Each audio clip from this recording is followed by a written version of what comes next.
Meus caros padres, é uma satisfação me encontrar novamente com vocês nessa oportunidade do retiro do clero, pelo menos uma parte do clero. E é sempre uma graça de Deus na vida da gente, um retiro, porque é uma oportunidade de verdade para escutar o Senhor. A Escritura diz, e a gente escuta, a gente lê com tanto costume que nem presta atenção. A palavra do Senhor foi dirigida a Jeremias. A palavra do Senhor foi dirigida a João Batista no deserto. E é impressionante isso se a gente olhar direitinho. O Senhor nos fala.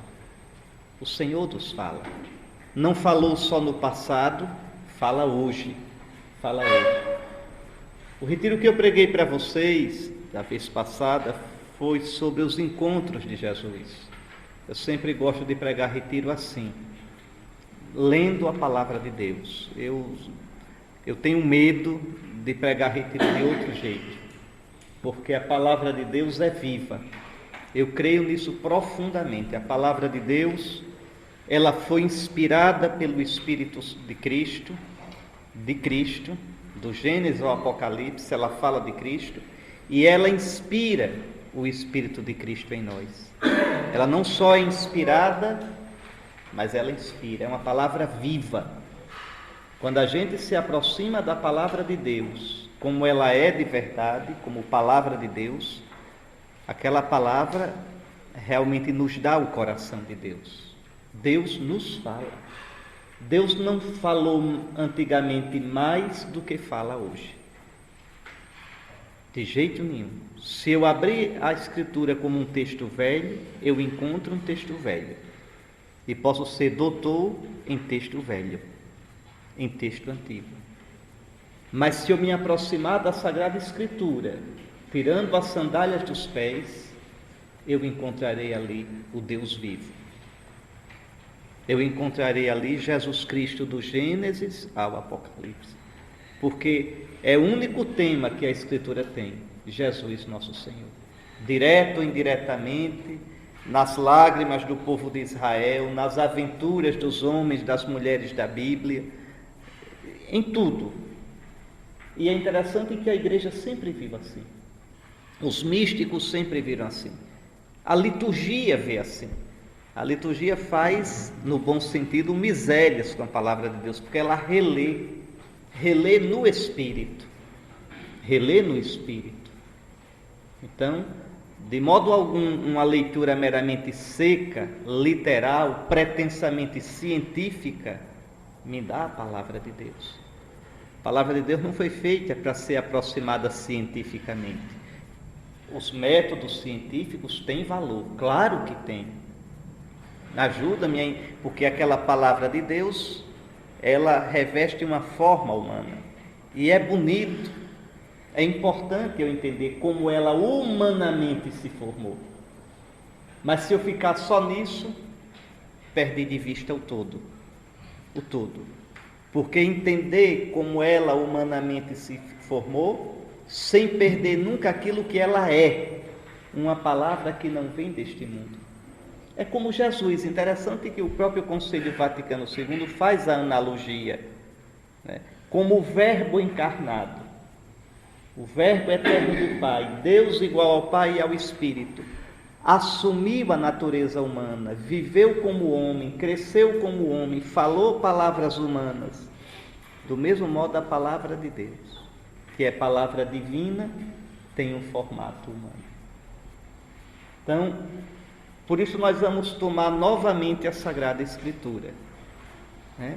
E tenho certeza que o que eu falar aqui vem de Deus. Não porque sou eu quem está falando, mas porque Deus não deixaria de jeito nenhum sem uma palavra, um presbitério de uma igreja local, uma igreja particular que se reúne para rezar e para escutá-lo. Deus não deixaria vocês sem uma palavra, isso eu tenho certeza. E o que é bonito, eu sempre digo isso, porque estou convencido disto, o que eu digo, todo mundo vai escutar a mesma coisa. Mas o que o Senhor, através das minhas palavras, vai dizer a vocês, a cada um, aí é entre ele e vocês. Eu só peço isso. Tenham coragem de escutar o Senhor. Criem no coração um espaço de pobreza, de silêncio, para escutar o Senhor. Às vezes, eu me lembro, quando eu digo isso, eu me lembro das procissões lá na minha diocese, a Mata Sul, pernambucana, o povo é muito frio, frio que dói na alma.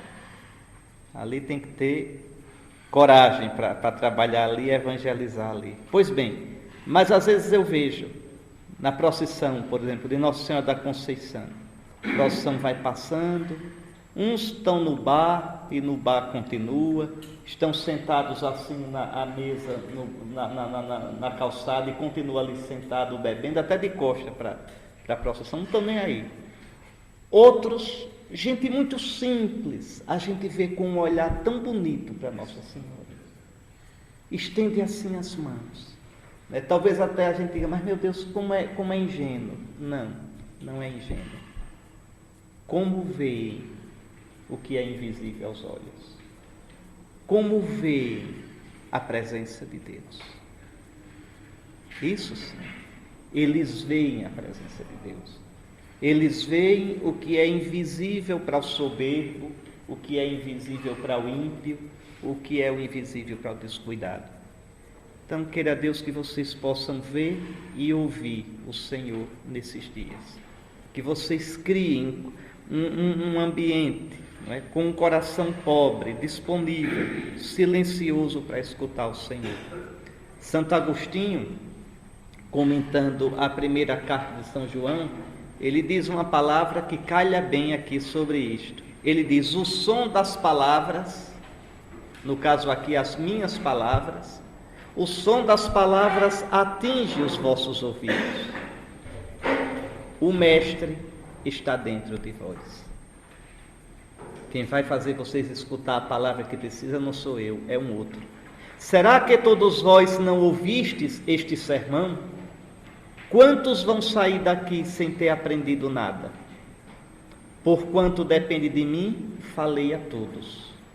Mas aqueles aos quais esta unção, que é o Espírito, não fala interiormente, aqueles que não são instruídos no seu íntimo pelo Espírito Santo, vão-se daqui sem nenhum fruto.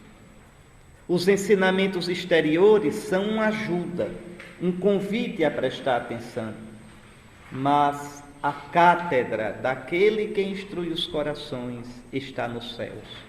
Se aquele que vos criou, resgatou, chamou, ele que fala do seu Espírito Santo habita em vós, se ele não vos fala interiormente, as nossas palavras ressoam em vão. Então que Nosso Senhor lhes dê a graça e a mim também, viu? Porque não tem retiro que eu prego que eu não faça também. Nos dê a graça de escutá-lo. E o que eu pensei para vocês foi meditar no caminho de nosso pai Abraão. Abraão é mais do que uma pessoa. Hoje, pelos estudos, a gente sabe que historicamente não sabe quase nada, não sabe nada de Abraão, não sabe quase nada. Não se sabe... Classicamente se coloca Abraão no século XIX a.C., mas o pessoal exegeta, discute tanta coisa, a arqueologia diz tanta coisa que a gente não sabe mais. O que a gente sabe é que Abraão está na origem desse caminho de fé com o Senhor. É nosso pai, é nosso pai. Abraão, nosso pai. A gente pode dizer isso como judeus. Abraão, nosso pai. O que a gente sabe é que as tradições guardadas como um relicário, guardadas sobre Abraão, mostra o modelo do homem de fé, o modelo do homem que caminha com o Senhor. Então, Abraão, no século XIX a.C., a gente no século XXI depois de Cristo. Deus não muda. E como levou Abraão, nos leva. Então vamos acompanhá-lo. É uma história muito bonita, muito bonita. Então, primeiro, o chamado a deixar, o desafio de partir. Partir não é tudo. O padre colocou ali, vocês sabem, no final da meditação vamos cantar. Me lembre, padre, para a gente cantar. Tá certo? Pronto. Mas não é tão velho assim não, padre. O negócio é que hoje muda tanto de música que até... Não é tão velho, não é tão velho assim não. Bom, partir não é tudo. Essa frase aqui, é desse canto, é a segunda estrofe desse canto. Partir não é tudo. Certamente a quem parte nada deixa, busca só sua liberdade. Partir, mas com amor ao seu Senhor, com o coração aberto a todos. Vamos meditar sobre o itinerário de nosso pai Abraão, sobre sua aventura com Deus. Abraão é muito mais que um indivíduo, é um desafio, é a história de um sonho de encontrar o Deus vivo e caminhar com Ele. A história de Abraão é a história de todo crente, daqueles que teimam em crer e esperar em Deus contra toda lógica e contra toda esperança. A gente vive num mundo tão lógico, né? Tão preso nas nossas medidas. O homem nunca foi tão infra-humano nesse sentido como hoje em dia. Porque hoje nossa cultura ocidental nega um aspecto central do ser humano, que é a saudade de Deus. Isso é irrefreável no ser humano. E a nossa maior dignidade não é pensar, não é ter uma consciência, mas é ser aberto para o infinito. A gente só pensa e só tem consciência para responder a Deus. Deus não nos criou livres para a gente escolher entre um picolé de morango e um picolé de coco, entre ser médico ou ser advogado. Deus não escolheu, Deus não nos deu a liberdade para isso. Deus nos deu a liberdade radicalmente para dizer sim ou não a Ele, para viver a vida como um sim ou não. As outras liberdadezinhas nossas estão dentro desta liberdade, dessa escolha fundamental. E por isso mesmo não existe, olhando direitinho, escolha neutra na nossa vida. Em cada escolha eu vou dizendo um sim ou um não ao Senhor. Pois bem, o nosso mundo atual conseguiu, num processo que começa lá pelo segunda metade do século XIII já até hoje, entrar a sociedade ocidental num imanentismo tão fechado em si, é o que eu toco, o que eu vejo, o que me serve, que a gente que foi feito para o infinito vai se tornando, é como se as nossas antenas para o infinito, aquilo que a Bíblia chama de espírito, essa saudade, essa abertura, a gente vai atrofiando. Impressionante. Na própria teologia de hoje, a gente abre e chega a dar tristeza. Parece que é somente o homem conversando com o homem. Se confunde teologia com psicologia, sociologia, antropologia, seja lá o que for. No fundo é uma palavra do homem sobre o homem. E aí é sem graça. Não tem novidade nenhuma, não liberta. É como alguém que está se afogando e quer sair do afogamento puxando o próprio cabelo. Não adianta, se afoga. Só o eterno, só o infinito renova, areja. Olha o Ocidente, olha o Ocidente. O Ocidente que criou uma cultura maravilhosa, é hoje uma cultura em estado de necrose. Necrose. A Europa está caminhando para desaparecer culturalmente. Veja. Mas vamos lá. Né? Então, Abraão é esse convite a olhar, a caminhar com aqueles que teimam em crer e esperar em Deus contra toda lógica e contra toda esperança. Assim, a história que vamos contemplar é como que uma parábola da experiência de cada um de nós e de toda a humanidade. Abraão é isso. Abraão, veja, é um personagem e ao mesmo tempo é uma parábola sobre nós, sobre todo aquele que se mete a caminhar com Deus. É nosso Pai mesmo. Ele é um símbolo vivo e comovente do nosso caminho rumo a Deus. Seguindo seus passos tão concretos e aparentemente banais, aprenderemos como Deus age e como devemos reagir, para que nossa história, miúda como a de Abraão, torne-se história santa, história plena de significado celeste e sentido divino, história de salvação. Disso depende o êxito ou o fracasso da nossa vida, do nosso caminho com Deus e para Deus. Veja, Abraão percebeu que a sua história era uma história santa, não era uma história banal. Mas a nossa história, a sua história, meu irmão, se você vivê-la na fé, ela é uma história sagrada. Porque é história vivida diante de Deus. É história vivida como um sim ou um não a Deus. E aí essa história se torna uma aventura. Uma aventura. Veja, com um Deus que quer que você sempre mais adiante, que lhe promete a bênção sempre mais para frente, que o faz caminhar. Mas vamos lá.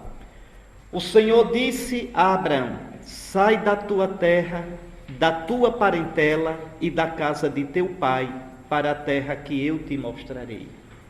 Eu farei de ti um grande povo, eu te abençoarei, engrandecerei o teu nome, sê uma bênção.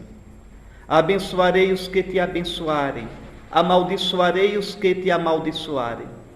Por ti serão benditos todos os clãs da terra. Como em toda a Sagrada Escritura, também aqui é o Senhor quem fala, quem toma a iniciativa. Ele invade, ele entra. O Senhor disse a Abraão.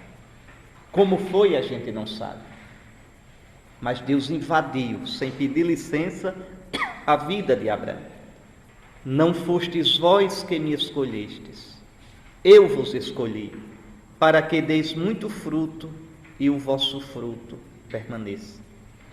O Senhor fala, dirige sua palavra ao coração de Abraão, como um dia dirigiu ao nosso coração.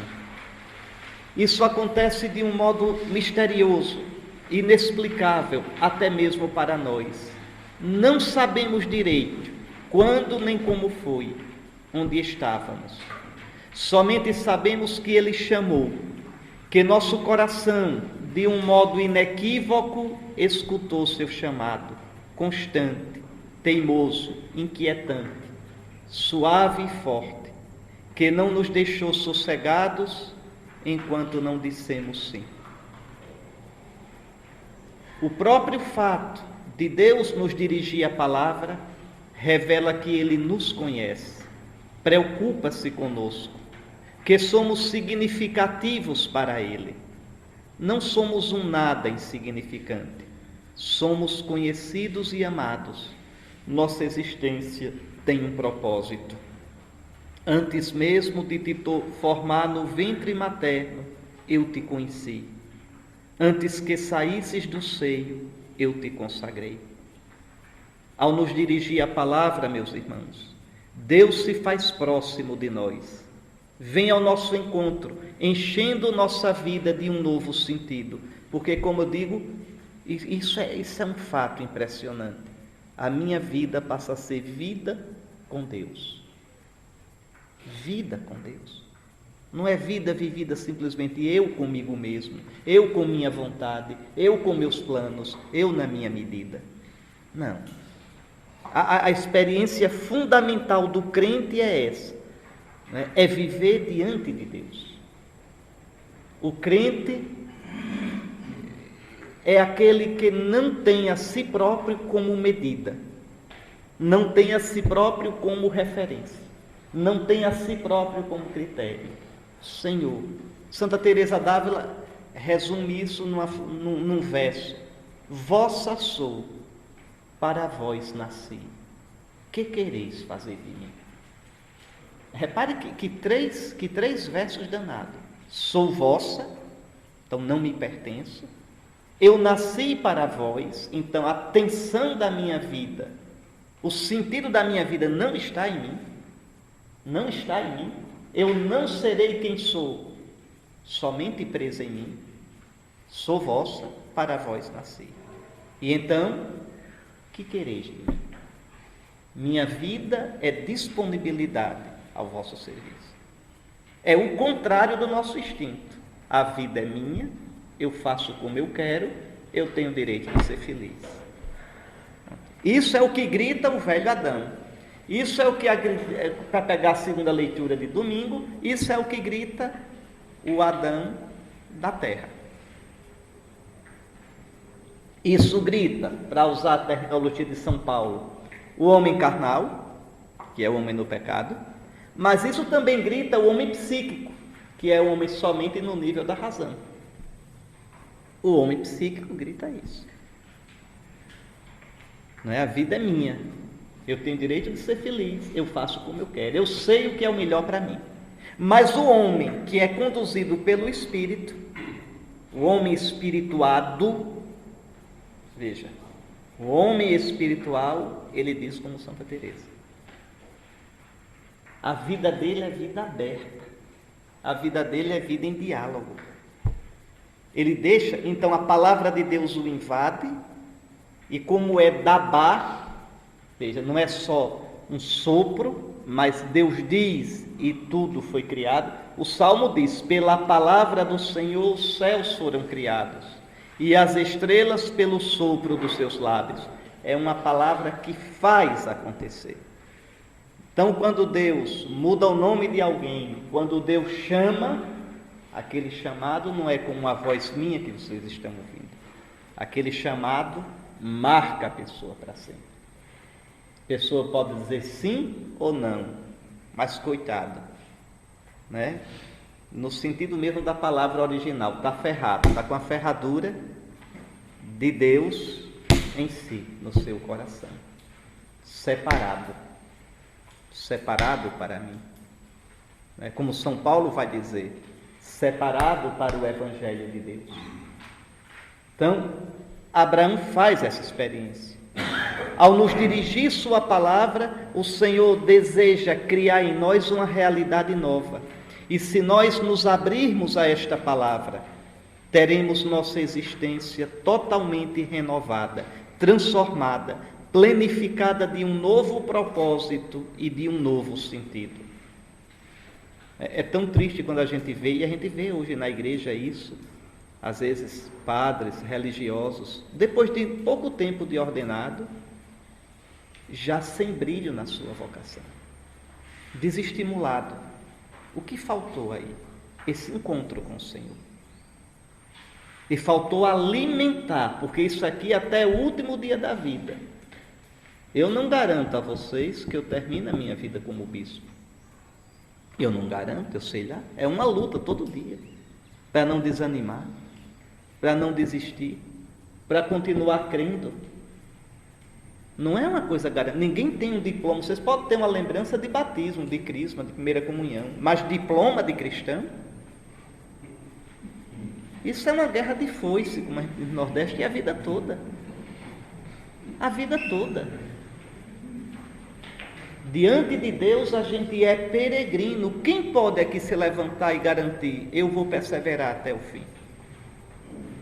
Eu já vi tanto padre bom, que de uma hora para outra, do nada desiste. Recentemente os bispos estavam até pensando que ele ia apresentá-lo para bispo, desistiu, acabou-se. Não quer saber de nada mais. Assim. Quem pode garantir que isso não lhe acontece? Que o coração não esfria, que o entendimento não embota? Nenhum de nós pode garantir, não. Nenhum de nós. A gente é peregrino diante de Deus. Então a guerra nossa de se deixar o dia todo interpelar pelo Senhor, de dizer, fala, Senhor, nem que seja para me xingar, fala, Senhor, nem que seja para me corrigir, fala, Senhor. Não me negues a tua palavra. Ainda que seja uma palavra dura de repreensão, não me negues a tua palavra. Porque a tua palavra é vida. Assim foi com Abraão. Na palavra do Senhor Deus, aos 75 anos, olha, ano que a gente fica emérito. Aos 75 anos, ele como que renasceu para uma outra forma de vida. Uma aventura jamais imaginada. O Altíssimo surpreende. A iniciativa é sempre dele. É ele quem chama, quem toma a iniciativa. Ele que nos conhece e sabe nossas possibilidades. Abraão escutou o Senhor depois de uma longa existência. Deus, de modo inesperado e inconveniente, numa etapa menos propícia da vida de nosso Pai, vem ao seu encontro. Veja, que coisa. É como Moisés. Que idade Moisés tinha quando Deus o chamou? Que idade tinha? Segundo a Escritura, tinha 80 anos. A Escritura diz que Moisés passou 40 anos no Egito. 40 anos cuidando do rebanho do seu sogro. Lá vão 80. E 40 anos carregando Israel nas costas. Morreu com 120. É claro que é simbólico, né? 40 é uma geração. 40 é um número perfeito. 3 vezes 40 é dizer que Moisés viveu bem em cada fase da vida. Que Moisés viveu plenamente, tão plenamente que os olhos não enfraqueceram, os ouvidos não ficaram surdos, ou seja, é um homem realizado. É isso que a Escritura quer dizer. Realizado porque se esqueceu de si, porque viveu para Deus. Veja como é interessante. Mas é a mesma coisa aqui. Abraão está com 75 anos e Deus invade a vida dele. Veja, não é? Abraão escutou o Senhor, escutou. O triste é que muitas vezes deixamos que as tantas vozes do mundo sufoquem a suave voz de Deus que chama. Tantas ocupações, tantas preocupações, tantas desculpas. E sufocamos o sussurro do amoroso e insistente do Senhor. Fica-nos somente então uma saudade, um vazio, uma insatisfação, com a triste sensação de que algo nos falta. É a maior miséria que pode acontecer na nossa vida. Deixar de ouvir Deus. Só ouvir a mim mesmo, a minha lógica. Quando eu comecei, eu sonhava o sonho de Deus. Eu sonhava, eu sabia que nada era impossível para Ele. E eu me entreguei. Depois eu fui ficando sábio da sabedoria do mundo. Ou seja, somente um bobão aos olhos de Deus. Me enchi da lógica do mundo, da medida do mundo. E fui deixando de escutar o Senhor. E a vida que era uma festa, que era um caminhar com Deus, tornou-se um caminhar sozinho, monótono, sem graça. Um deserto, e a alegria foi-se embora. Então, cuidado com isso. O crente é peregrino diante de Deus. Nosso Deus é nômade. Nosso Deus não é sedentário. Deus não é Deus de Jerusalém. Deus não é Deus da terra de Israel. Deus é Deus de pessoas, de Abraão, de Isaque e de Jacó, de Davi, dos profetas. É o Deus e Pai de nosso Senhor Jesus Cristo. Não é interessante que Deus deu a lei fora da Terra Santa? Deus não deu a lei dentro da Terra Santa. Deu a lei no Sinai, que ninguém sabe onde é direito. Tem hipóteses. O Sinai onde está hoje, para os cristãos, é uma tradição do século IV, não é garantido. Os judeus não sabem onde está o Sinai. Deus não se deixa prender por uma terra, por uma cidade, nem pelos nossos castelos. é livre e nos quer peregrinos com Ele. É um Deus peregrino, um Deus peregrino. Ele desmoraliza, ele dá um nó na cabeça da gente. Lembre no profeta Ezequiel, vai a primeira turma para o exílio, os que ficam se acham melhores do que ficaram. O que é que Deus faz? Pega a glória dele, né? Pega a glória dele e vai, né, no Merkabá, no carro, aquele carro que Ezequiel viu, às margens do rio Cobá. Pode olhar, sai do Santo dos Santos, vai para o pátio oriental, fica em cima da muralha do templo e vai-se embora para o exílio. Repare a coisa mais linda do mundo: Deus vai-se embora exilado com os exilados. Deixa o templo, deixa aqueles que ficaram lá, achando que eram melhores, e vai-se embora. Vai para o exílio, um Deus no exílio com o seu povo. Então, Deus faz isso com a gente. Deus não se deixa apreender por nós. Então, veja, né, a gente fica com aquela sensação de que algo nos falta, algo a que teimamos em virar as costas, né? Que a gente deixa, aqui vocês desculpem, agora que eu estou vendo, o computador é nada, ele muda o que a gente escreve, né? A gente deixa esse algo que nos falta, que é Deus, que é a relação viva com Ele, meio esquecido num canto do nosso coração. Poderíamos nos perguntar: quando a palavra do Senhor veio ao meu encontro pela primeira vez?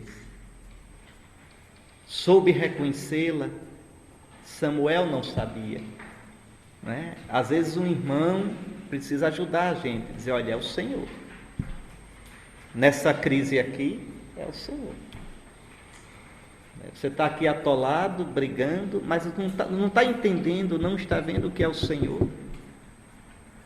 Que o Senhor jogou, permitiu que você caísse aqui nesse brejo, para aprender que você sozinho não sai. Às vezes precisa de alguém. Sei ainda reconhecer, ouvir, perceber a palavra do Senhor? Sim, porque uma vez dirigida a nós, esta palavra jamais cai por terra, nunca deixa de ecoar. Eu posso dizer não à palavra de Deus, mas essa palavra ficará sempre ecoando no meu coração. Deus, quando nos chama, Deus, quando nos dirige a sua palavra, nunca deixa de falar. Para quem o escuta, essa palavra se torna doce e viva.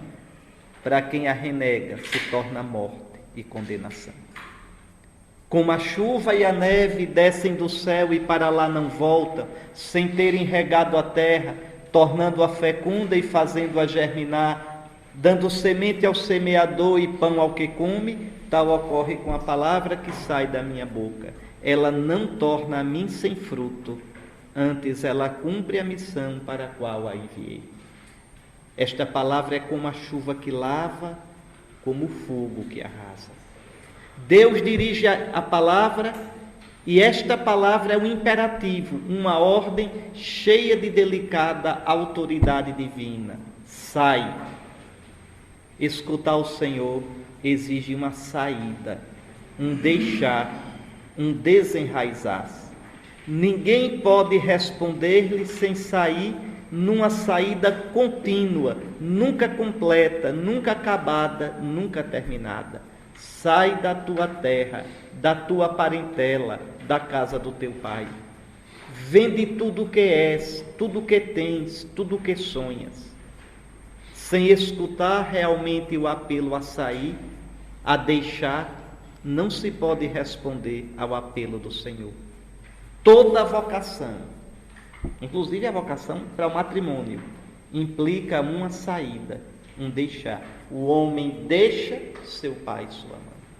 A mulher deixa seu pai e sua mãe. Deixa sua vida de solteiro.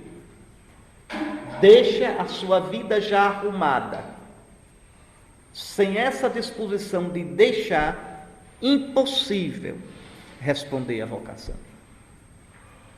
problema é que às vezes a gente pensa que a vocação é isso, é vem e segue-me não. Primeiro é deixa, depois vem e segue. Tem esse corte. E esse corte é sempre doloroso. Esse corte me coloca em crise. Pode ser depois de um bom tempo uma transferência de paróquia. O deixar um ofício. Veja, é sempre um corte. Né? Sempre que eu vou transferir um padre, eu digo, olha padre, Nosso Senhor está dando a você a chance de renovar como no primeiro dia, a sua disponibilidade de deixar. E é verdade, porque eu sei que dói. É claro que dói. Só não dói se o padre não tiver coração. Veja. Mas se ele se apegou à sua paróquia, e é natural que se apegue, se não se apegar, não ama. Isso é natural. Quem é que não se apega? Tem um apego doentio e tem um apego sadio. Estima as pessoas, ama o que faz, ama o trabalho que faz.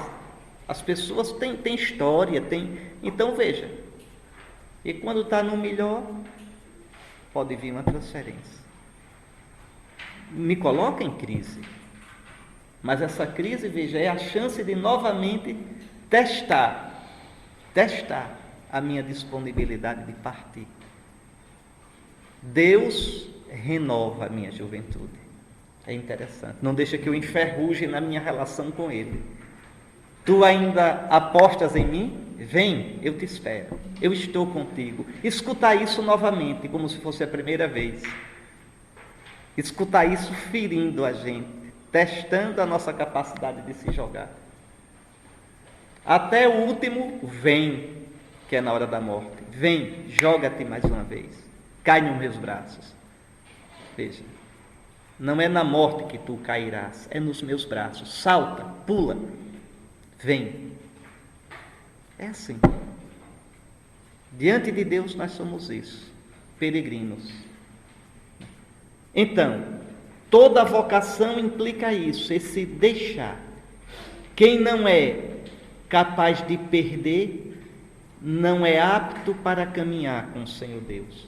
Quem não está disposto a deixar, nem deve pensar em partir. Abraão é convidado a deixar suas raízes, seus pontos de referência cultural e religioso. Deus lhe pede que deixe a sua segurança material. E mais ainda, exige que abandone o comodismo de sua vida já construída, daquilo que faz dele uma pessoa. Veja, deixar tudo, sua tribo, seu clã, tudo, seus deuses. No fundo, Deus lhe pede que se deixe, que se livre do ancião realizado e bem-sucedido que ele era. Deixar seus deuses, seus cultos, deixar o que já conquistara, o que já era uma posse. É importante compreender que este deixar não se dá nunca de uma vez por todas, mas se traduz sempre em despreendimentos sucessivos. Quem deixa de deixar, deixa de partir, de caminhar ao encontro do Deus de Abraão. Deixar tudo significa não apenas renunciar à sua atividade ou à sua maneira de viver, mas também às suas certezas, suas ideias próprias, seus planos e até mesmo a imagem que se faz de Deus. Sim, porque Deus vai se revelando para a gente. É cada susto que a gente toma. Deus vai se mostrando. Deixar significa soltar as amarras, lançar-se no alto mar da vida, guiado unicamente pelo Senhor. Deixar é como morrer para nascer de novo, sempre, numa atitude de total confiança, abandono e disponibilidade. Vai para a terra que te mostrarei. Interessante, o Senhor não diz qual é a terra, não a mostra, eu te mostrarei. Abraão somente conhecerá essa terra se partir, se deixar, se arriscar. Ele não sabe o caminho nem o destino.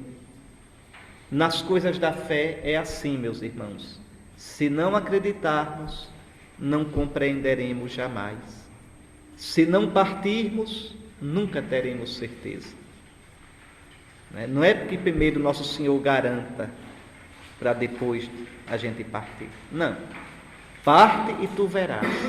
No fundo, o destino não é um lugar, mas alguém, o próprio Deus. É interessante, Deus parece que vai enganando a gente com os bombons. Eu te darei uma terra, eu te darei uma descendência. E vocês vão ver que no fim, como também para Israel, como também para a gente, no fim a promessa não são coisas, é o próprio Deus. Ele é a recompensa, Ele é a herança, Ele é a promessa. Mas a gente vai aprendendo na dureza, pouco a pouco.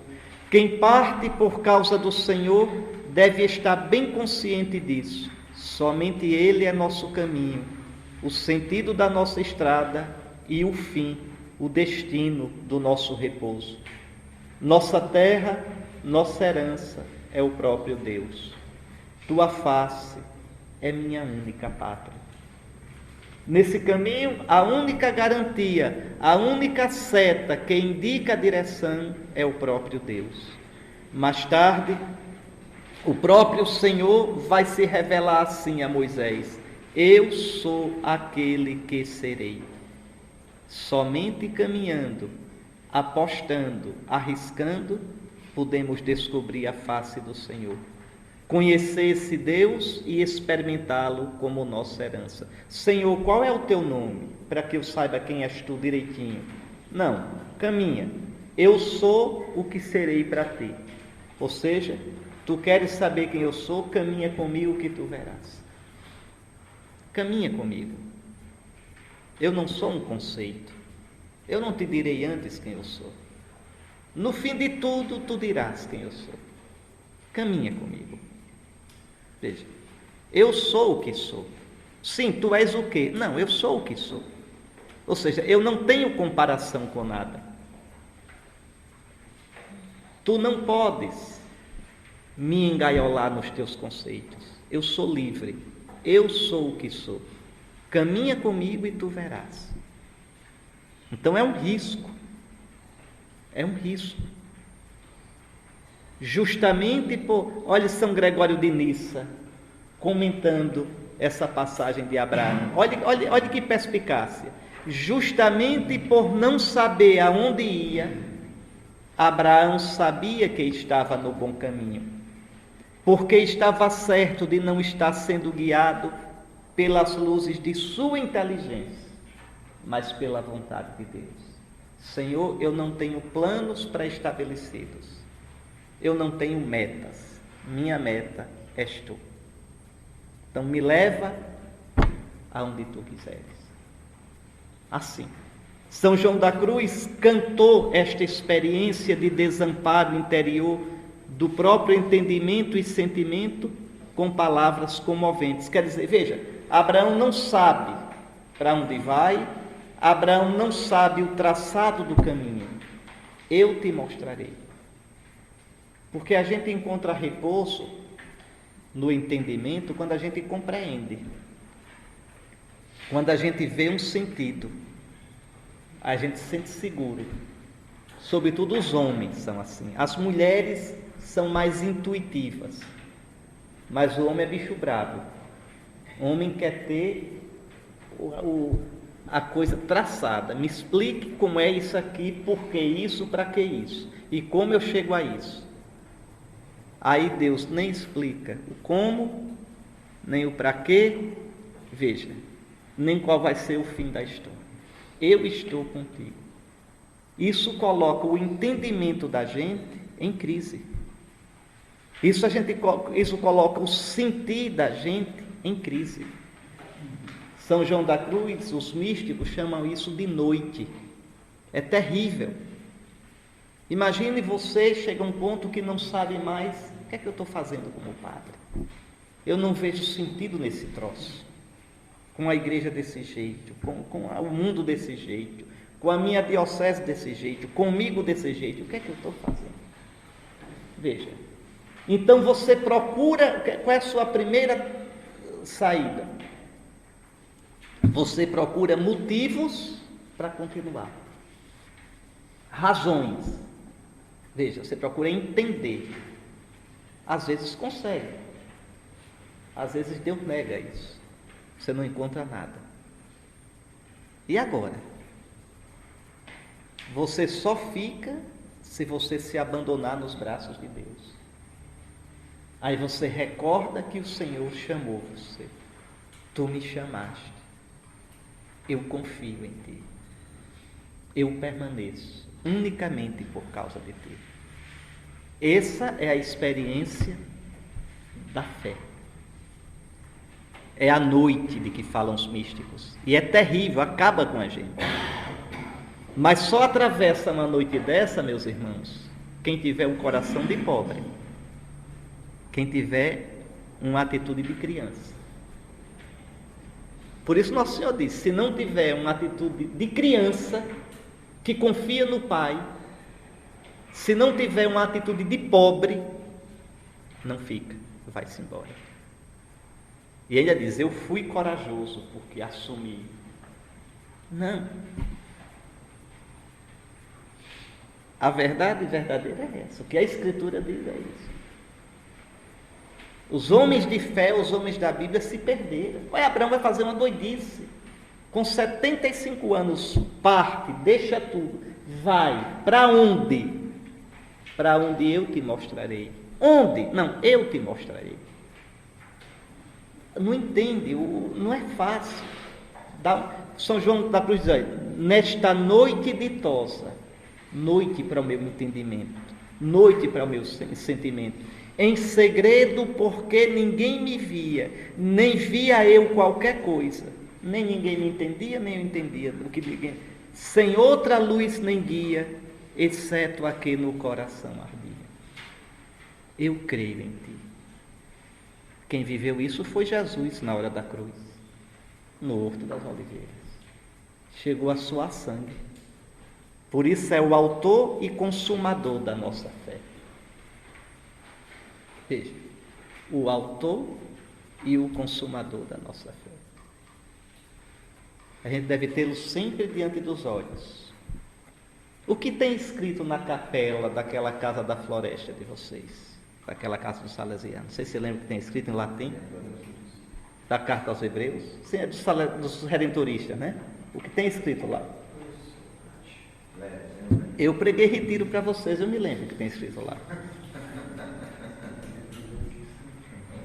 Está lá em latim. Considerai o autor e pontífice da nossa fé. Está lá escrito. Aquilo ficou para mim. Ou seja, tende sempre diante dos olhos o autor, o consumador, o pontífice da nossa fé, que se esbagaçou todo, que se entregou todo para ser causa de salvação. Então, esta experiência significa não caminhar na sua própria luz, mas na luz do Senhor. Caminhar às escuras para nós mesmos. É aquela realidade que os místicos chamam de noite. O mesmo São João da Cruz sobre isso tem palavras impressionantes, serve para nós, viu? Isso aqui não é teoria não, isso aqui é para o dia a dia, é arroz com feijão. Para vir a gostar o tudo, quer dizer, queres experimentar Deus, que é o tudo, não queiras ter gosto em nada. Então não te prendas, não te fixes em nada. Para vir a saber o tudo, não queiras saber algo em nada. Ou seja, quando as coisas vierem, quando as coisas que você não entende vierem, que está machucando você, as ultrapasse, não tropece nelas. Para vir a possuir o tudo, não queiras possuir algo em nada. Então não te apegues, não pares nas coisas. Para vir aquele que não gostas, que não experimentas, hás de ir por onde não gostas. Para vir aquele que não sabes, que não entendes, e Deus você não entende, hás de ir por onde não sabes. Para vir a possuir aquele que não possuis, hás de ir por onde não possuis. te deixando nas coisas, te deixando nas pessoas, te deixando nos apegos, para vir àquele que não és, hás de ir por onde não és. Aí tu chegarás a ser como Cristo, pobre diante de Deus, livre diante de Deus, feito menino. Experiência de Abraão, de João da Cruz, de cada um de nós. Aqui o caminho se faz andando, o caminho é alguém, aquele que disse, eu sou o caminho. Aquele canto que vocês conhecem, pelo menos alguns, caminheiro você sabe, não existe caminho, não é um caminho já marcado, de passo a passo, pouco a pouco, e o caminho se faz. Mas se faz com os olhos fixos no Senhor. Eu te mostrarei, eu farei de ti, eu te abençoarei, te engrandecerei. Veja, é Deus quem agirá, é Ele o único fiador da promessa, a única garantia da sua realização. Nosso pai Abraão nem imagina, coitado, o quanto terá de aprender a confiar nesse Deus, tão Senhor de si. Se pensarmos bem, não é fácil caminhar confiando em outro, sobretudo quando este outro nos escapa sempre. É livre e soberano demais para ser previsível, manipulado, compreendido. No entanto, caminhar com Ele é ser abençoado e ser fonte de bênção, ser uma bênção. Quando partimos, quando aceitamos nos deixar conduzir, tornamos-nos canal aberto para a graça, para a bênção de Deus que se derrama no mundo. Por ti serão benditos todos os clãs da terra. Quanta gente, né, meu irmão, é abençoado pela nossa vocação. Quanta gente. A gente nem sabe direito o quanto o nosso sim, o nosso deixar tem sido fonte de bênção. Caminhar com Ele é abrir-se para a bênção e ser bênção, canal de bênção para os outros. É viver na bênção. Aqui vale a pena recordar o sentido de abençoar. Benedicere, bem dizer. Dizer bem. Deus vai dizer bem de Abraão. E para Deus dizer bem é fazer o bem. E através dele, abençoado, todos os povos serão benditos por Deus. E poderão, por sua vez, bem dizer a Deus. Então, quando de verdade eu aceito caminhar com Deus, eu vivo na bênção, sou canal de bênção. A resposta do pai Abraão é surpreendente. Abraão partiu como o Senhor lhe disse. Veja, é interessante, Abraão não responde falando, né? É uma resposta calada, dada com um gesto simples e concreto. Ele parte e parte como o Senhor lhe disse. Parte porque e como Deus mandou. Como Pedro, que disse, na tua palavra lançarei as redes. Nesse tempo, os cananeus habitavam nesta terra. Abraão vive como estrangeiro. O Senhor promete uma terra que já está ocupada. Interessante, a Escritura diz que Deus prometeu a terra a Abraão e depois diz, nesse tempo os cananeus habitavam a terra. Então a terra já tem dono. Deus está prometendo uma coisa que já tem dono. E Abraão vai atrás disso. Veja, o Senhor promete uma terra que já está ocupada e uma descendência a um homem idoso casado com uma mulher estéril e idosa. São duas promessas, uma terra e uma descendência para ocupar a terra. E as duas são absolutamente inverossímeis. A terra já tem dono e a mulher estéril e idosa. E, no entanto, Deus afirma, é a tua posteridade que eu darei esta terra. Uma posteridade e uma terra. Promessas que exigirão paciência, fé, confiança, capacidade de espera, abandono, nos tempos e nos modos de Deus. Também a mim o Senhor fez promessas. Ainda as recordo, creio nelas, levo-as a sério, ou delas já me esqueci, meio desenganado e desiludido? Espero ainda no Senhor, ou sorrateiramente tenho contado somente comigo mesmo? Abraão construiu ali um altar ao Senhor que lhe aparecera. Um altar, um ato de homenagem ao Senhor, expressão da sua abertura e do seu reconhecimento, da sua disponibilidade, mas também expressão da consciência que nosso pai tinha, que seu caminho era um caminho sagrado.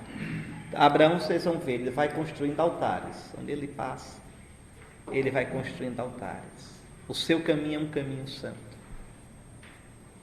Abraão nunca vive nada que não seja diante de Deus. Tudo ele coloca diante de Deus. Tudo. Ele vê em cada parte do percurso a presença de Deus. O meu caminho também é um caminho santo. Tenho reconhecido isso. Que altares construí ao Senhor ao longo da minha vida?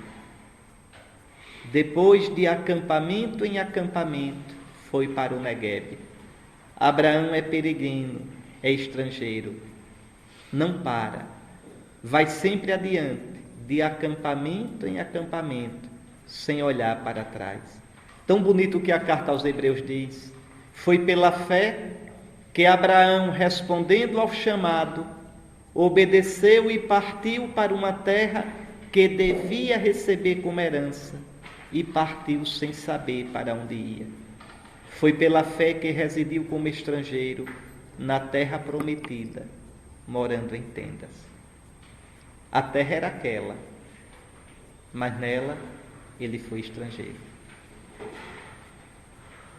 Abraão nunca foi proprietário daquela terra. Deus é uma pedagogia de fogo. E Deus não muda, ainda faz assim com a gente. O nosso auxílio está no nome do Senhor.